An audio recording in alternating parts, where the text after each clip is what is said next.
बोध लक्ष्मी नारायण भगवान की जय, गुरु महाराज की जय, एकादशी महात्म की जय। कार्तिक महीने के कृष्ण पक्ष की रमा नाम की एकादशी के बारे में बताते हैं, कथा करते हैं। ध्यान से सुने।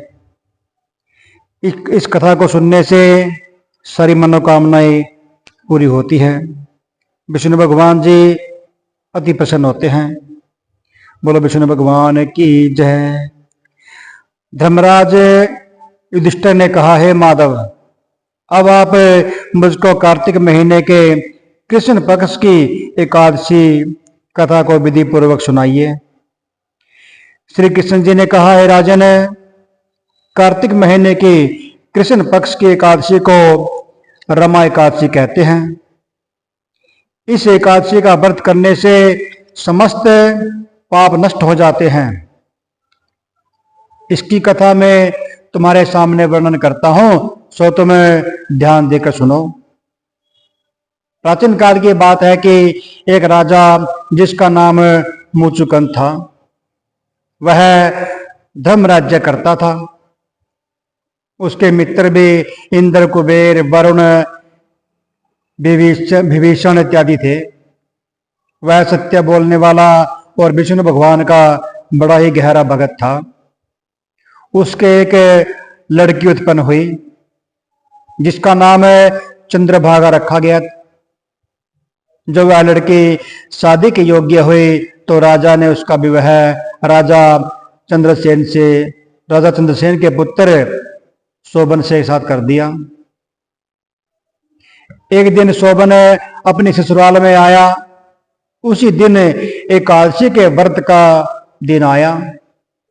चंद्रभागा ने एकादशी का दिन समीप आया जानकर विचार किया कि मेरा पति अत्यंत ही दुर्लभ है, कमजोर है, इसलिए यह व्रत नहीं कर सकेगा। हे भगवान, मैं क्या करूं? मेरे पिता की आज्ञा कठिन है। वे दशमी के दिन सारे राज्य में ढिंडोरा पिटवा देते हैं कि एकादशी के दिन कोई भोजन न करे।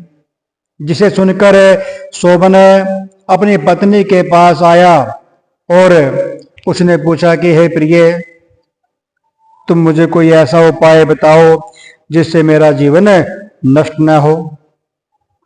तब चंद्रभागा ने उत्तर दिया कि हे प्राणनाथ, मेरे पिताजी के राज्य में कोई भी एकादशी के दिन भोजन नहीं करता।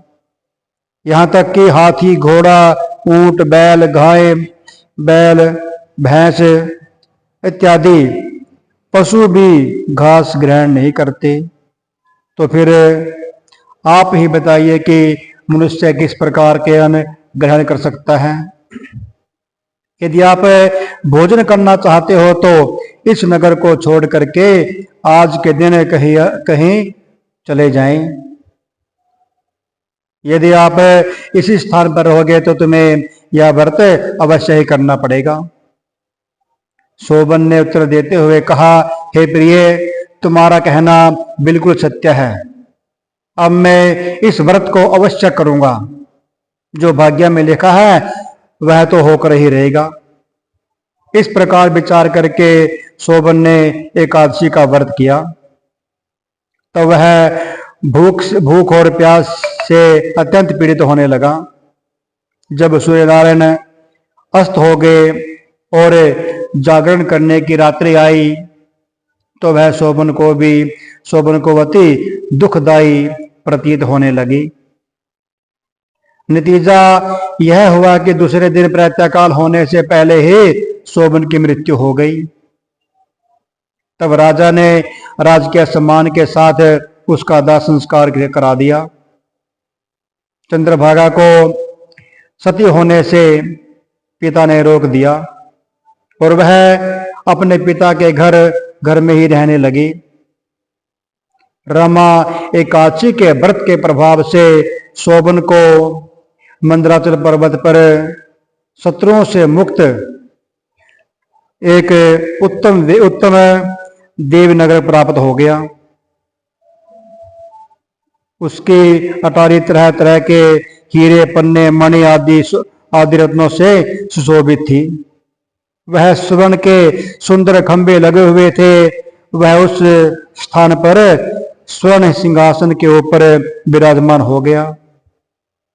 सन्मुख अप्सराएं नृत्य कर रही थी तथा उनके गंधर्व गान कर रहे थे। वह शोभन इस समय दूसरे इंद्र के समान वहां पर शोभा दे रहा था।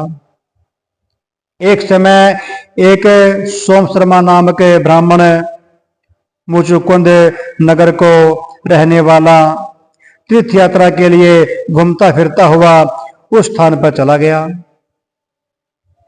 सोम शर्मा ने शोभन को राजा का जमाई जानकर पहचान लिया और वह उनके निकट गया।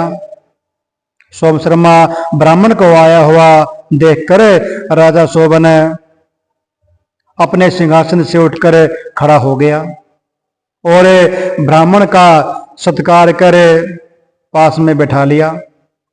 अपने ससुर तथा अपनी स्त्री चंद्रभागा की कुशलता का समाचार पूछने लगा। सोम शर्मा ब्राह्मण ने कहा, हे राजन, हमारे राजा और आपकी पत्नी चंद्रभागा दोनों ही सकुशल हैं। अब आप मुझको अपना वृत्तांत सुनाओ, क्योंकि मुझे यह सब देखकर बड़ा ही आश्चर्य हो रहा है कि ऐसा विचित्र और सुंदर नगर न तो मैंने पहले कभी देखा है और न कभी सुना है। सो आपको किस प्रकार से प्राप्त हुआ है? शोभन ने कहा, हे सोम शर्मा, यह सब कार्तिक महीने के कृष्ण पक्ष की रमा एकादशी के व्रत के प्रभाव से प्राप्त हुआ है। इसी के कारण यह सब कुछ वैभव मुझे मिला है, किंतु यह सब अध्रुव है।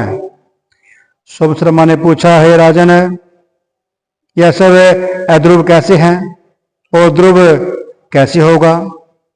इस बात का पूर्ण रहस्य मुझे बताओ।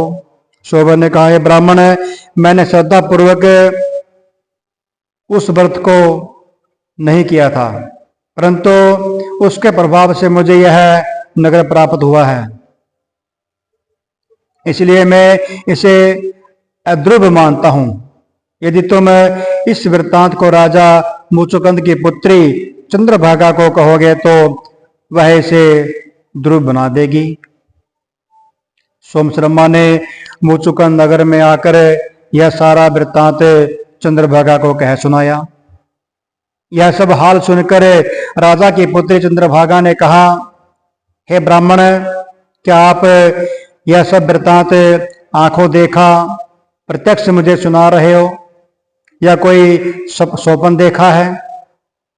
सोम शर्मा ने समझाते हुए कहा, हे राजकन्या चंद्रभागा, यह जो कुछ भी वृत्तांत मैंने तुमसे कहा है वह सब अपने आंखों से देखा प्रत्यक्ष है। इसमें किंचित मात्र भी झूठ बात नहीं है, परंतु वह नगर अध्रुव है। तुम अब कोई ऐसा उपाय कर जिससे वह नगर ध्रुव बन जाए। चंद्रभागा ने कहा, हे महाराज, आप मुझे उस नगर में शीघ्र ही ले चलिए। मैं अपने पति को देखना चाहती हूं और मैं अपने व्रत के प्रभाव से उस नगर को ध्रुव बना दूंगी। तब सोम शर्मा चंद्रभागा को अपने साथ लेकर मंदराचल पर्वत के पास वामदेव मुनि के आश्रम पर ले आया। तब वामदेव मुनि ने मंत्रों से चंद्रभागा का अभिषेक किया। तो वह चंद्रभागा मंत्रों तथा व्रत के प्रभाव से दिव्य देह धारण कर अपने पति शोभन के पास चली गई। शोभन ने अपनी पत्नी चंद्रभागा को आया हुआ देखकर प्रसन्नता पूर्वक अपने सिंहासन पर बाएं अंग में बिठा लिया, अपने बाएं साइड में बिठा लिया। तब तो चंद्रभागा ने शोभन से कहा, हे प्राणनाथ, अब आप मेरे व्रत के प्रभाव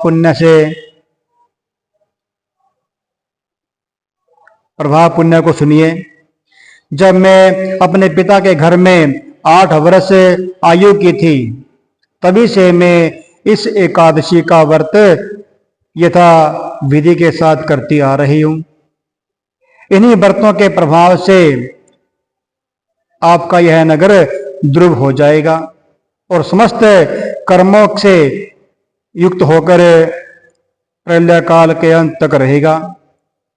वह चंद्रभागा दिव्य देह धारण करके अपने पति के साथ आनंद के साथ रहने लगी। हे युधिष्ठिर, यह मैंने तुमसे रमा एकादशी का महात्म कहा है। जो मनुष्य इस रमा एकादशी के व्रत को धारण करता है, इस कथा को श्रद्धा पूर्वक सुनता है, उसके भ्रम इत्यादि के समस्त पाप नष्ट हो जाते हैं। बोले एकादशी महात्म की जय, विष्णु भगवान की जय। श्रीमन्नारायण नारायण नारायण, श्रीमन्नारायण नारायण नारायण। भजमन नारायण नारायण नारायण, भजमन नारायण नारायण नारायण, श्रीमन्नारायण नारायण नारायण। बोल विष्णु भगवान की जय।